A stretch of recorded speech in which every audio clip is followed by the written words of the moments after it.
kana microphone waxaan kusoo dhaweynaynaa wasiirkii degmada mudane Ali Yaqub.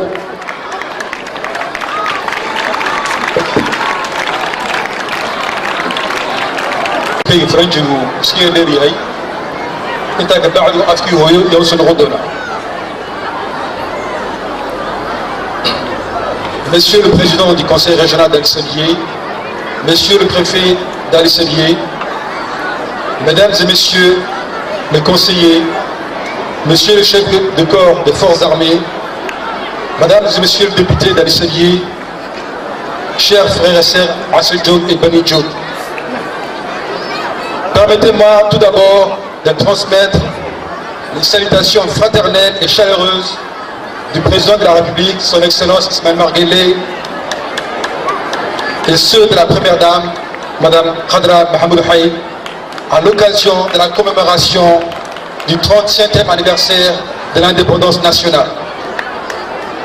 Je me sens particulièrement heureux et très honoreux d'être parmi vous ce soir dans l'accueillante et généreuse ville d'Alisselier pour fêter le 27 juin 1977, une date marquante de l'histoire de Djibouti, qu'ensemble chaque année nous commémorons dans la ferveur et les souvenirs pour souligner la soif inextinguible de notre peuple pour son indépendance et sa ferme détermination à bâtir une nation unie et prospère. En effet, il y a exactement 37 années, jour pour jour, ensemble, nous mettions fin à un système qui tendait à légitimer l'occupation de notre territoire, sa domination, ainsi que l'ensemble des comportements adoptés par l'occupant à l'encontre de notre population.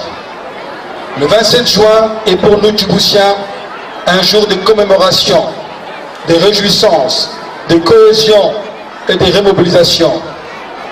La commémoration du 37e anniversaire de l'indépendance de notre nation est d'abord l'occasion de rendre hommage à nos anciens, les plus célèbres comme les plus humbles, qui ont porté les idéaux de liberté nationale et de prospérité partagée. Aujourd'hui, nous en sommes les héritiers. Au bout d'un processus patriotique remarquable, notre jeune République entra dans le concert des nations le 27 juin 1977 avec à sa tête Allah Rahama, Hassan Gouled Abtidon et Ahmedine Ahmed. Tous les hommes et femmes illustres, issus de diverses couches sociales, morts au service de la nation, méritent que nous leur rendions un vibrant et solennel hommage au moment où nous célébrons notre 37e année de l'indépendance.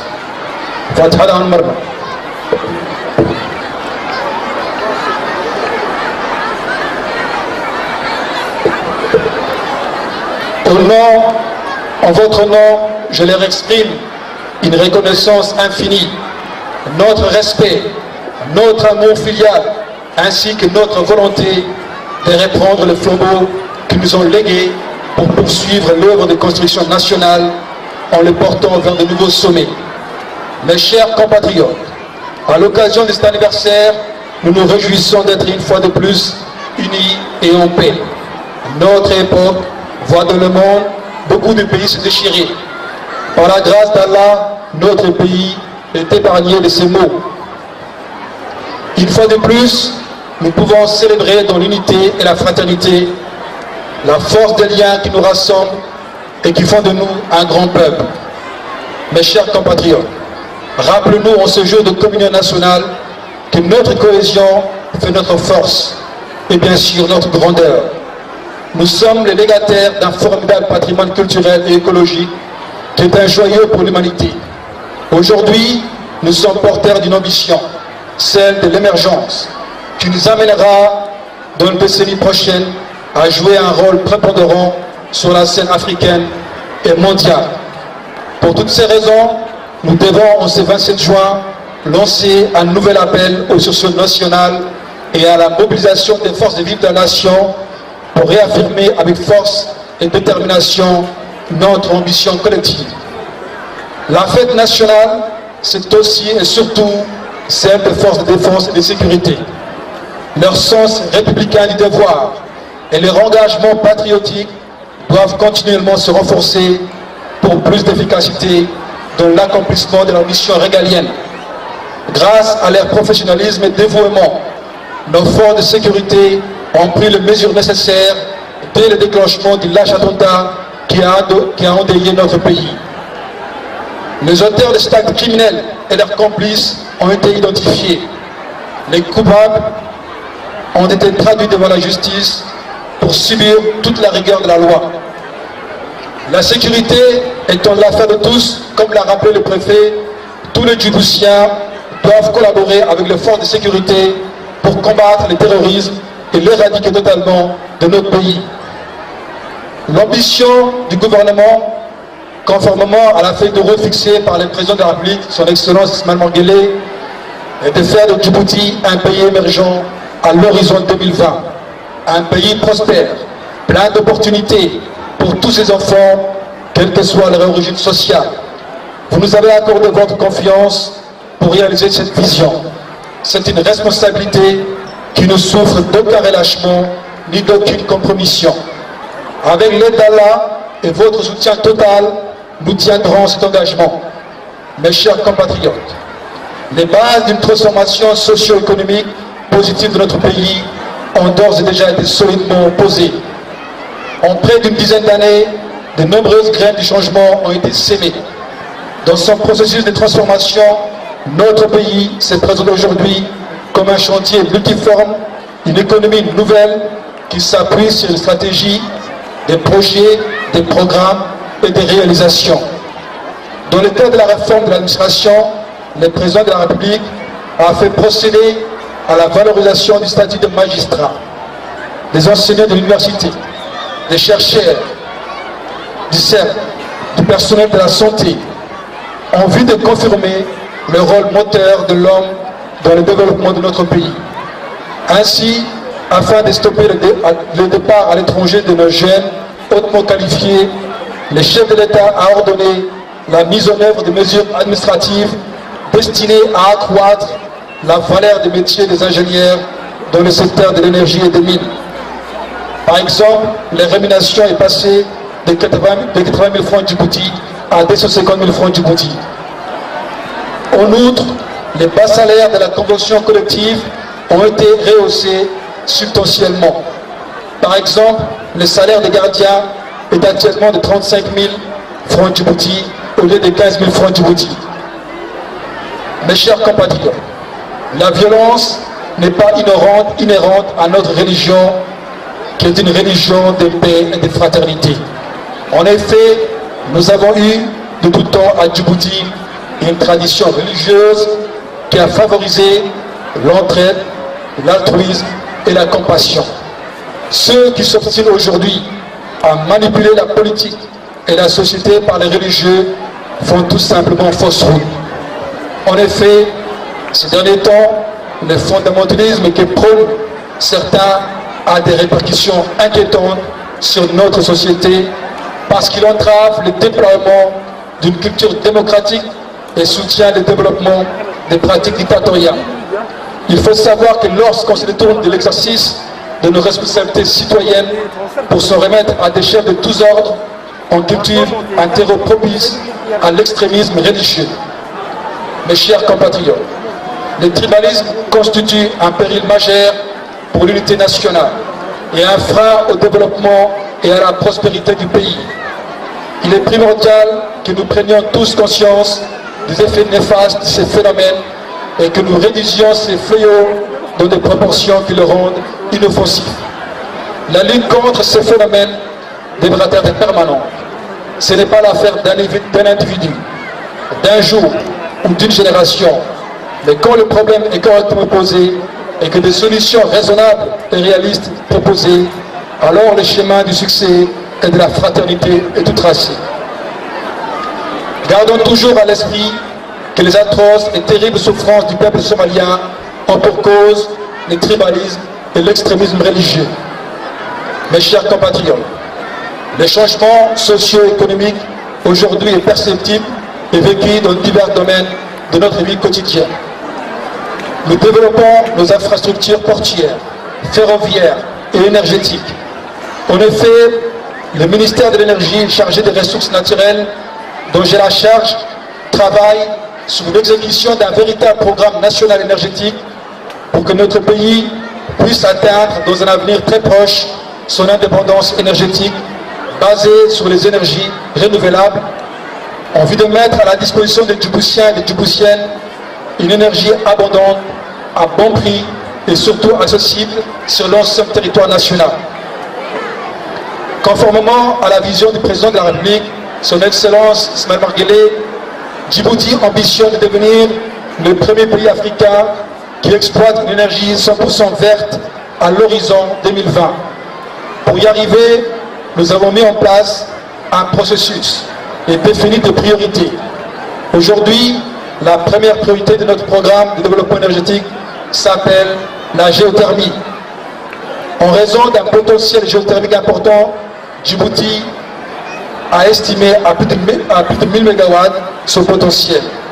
Et nous avons décidé d'accélérer avec nos partenaires au développement et le secteur privé bien sûr, la mise en œuvre d'un vaste programme de développement et d'exploitation de la géothermie dans les zones de Lagassal, de Lakabé, de Hanlé, de Gagadé, ainsi que sur les 3 autres sites. Ces projets d'exploitation de la géothermie vont diminuer de 10% par kilowatt le coût de la production d'électricité à Djibouti et sécuriser l'approvisionnement électrique.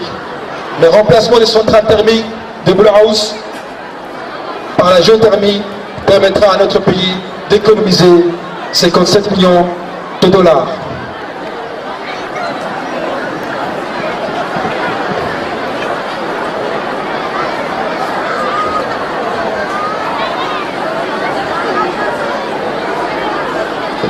Parallèlement au programme de production et d'exploitation de la géothermie, notre pays s'apprête à s'atteler au développement du solaire, qui est une énergie abondante de notre pays. Ainsi, un projet solaire d'une capacité de production de 50 MW au Petit Bara sera réalisé. C'est un projet de 130 millions de dollars financé par l'Espagne et par les États-Unis d'Amérique. Un autre projet de 60 MW de 150 millions de dollars au Goubet Nord financé par le Qatar. Le gouvernement vient d'adopter une nouvelle baisse des tarifs de vente de l'énergie électrique qui touchera près de 70 000 ménages sur l'ensemble du territoire national. Cette mesure d'ordre social contribuera à la lutte contre la pauvreté et facilitera l'accès à l'électricité des ménages djiboutiens à faible revenu. Elle permettra d'améliorer le pouvoir d'achat des ménages et de promouvoir le développement économique du pays.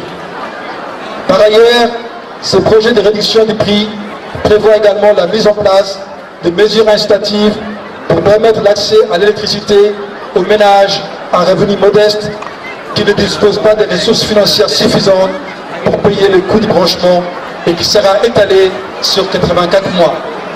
Mes chers compatriotes, comme vous le savez, le président de la République, son Excellence Ismaël Omar Guelleh, a fait de l'intégration économique et régionale le fer de lance du développement économique de notre pays. Ainsi, plusieurs grands projets en ce sens sont actuellement en cours, dont notamment le projet de construction d'un pipeline pétrolier reliant le Sud-Soudan à Djibouti via l'Éthiopie. 2 autres pipelines qui connecteront notre pays à l'Éthiopie pour acheminer le gaz et le pétrole éthiopien découvert récemment dans ces pays sont également prévus, ainsi que la construction d'un autre pipeline qui achèvera le produit pétrolier raffiné du port de Djibouti vers Addis Abeba. Ces différents projets dans un secteur aussi stratégique que le pétrole illustrent de la plus belle manière les ambitions de notre pays qui compte devenir un hub économique et commercial régional. La région d'El-Sevier, qui est l'une des principales portes d'entrée de l'Éthiopie, va sans doute bénéficier de tous ces projets qui constitueront très prochainement des opportunités de travail concrètes pour nos jeunes et pour le développement de notre région. Déjà, comme vous le savez, la construction du chemin de fer de Djibouti-Éthiopie a permis à beaucoup de jeunes de la région d'El-Sevier de sortir du chômage. Nul doute que la mise en œuvre de projets futurs contribuera à la création de nombreux emplois.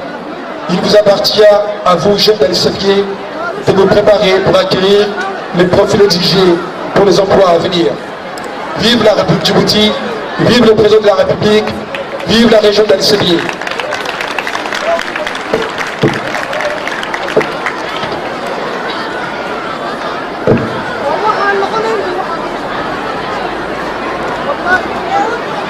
Discours qui est niveau de Mati Kanal Hara, waxaan doonayaa dhowr kelmadood inaan kula afku hooyo.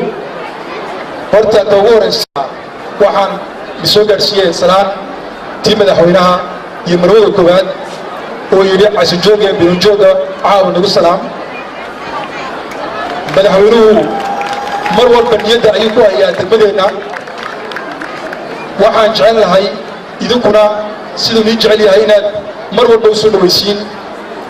dhawaana uu niima doonaa farinta ay gaarsiibigeeda casho jooga iyo biyo jooga.